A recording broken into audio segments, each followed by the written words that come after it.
Hey, this is Zach once again. Welcome to a new Big Action Democracy series about the Reagan administration's destruction of the American dream.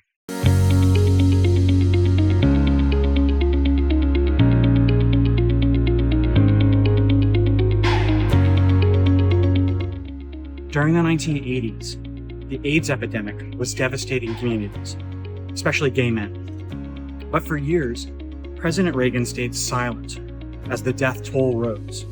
It was 4 years after the CDC documented the first case that he even mentioned AIDS publicly. His administration cut funding and gutted the CDC and the National Institute of Health in the name of austerity, translated as tax cuts for the wealthy. This, coupled with a growing religious fundamentalism, led to a massive stigma being attributed to the disease.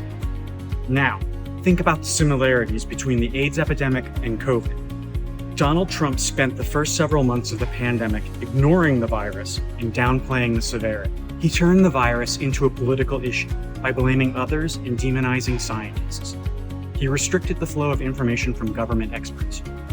5 years later, Trump's Big Beautiful Bill has had substantial negative impacts on public health by cutting financial support for health insurance for tens of millions of Americans, which will lead to the closure of hundreds of hospitals.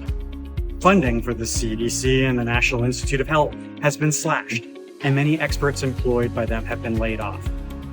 Different diseases, different decades, but the same pattern. Neglect from the top makes a deadly crisis worse and could lead to even more crises soon. What can you do? Call your senators and representatives to the House and demand laws that protect Americans from this madman. Please subscribe, share, like, and comment. Thank you for watching.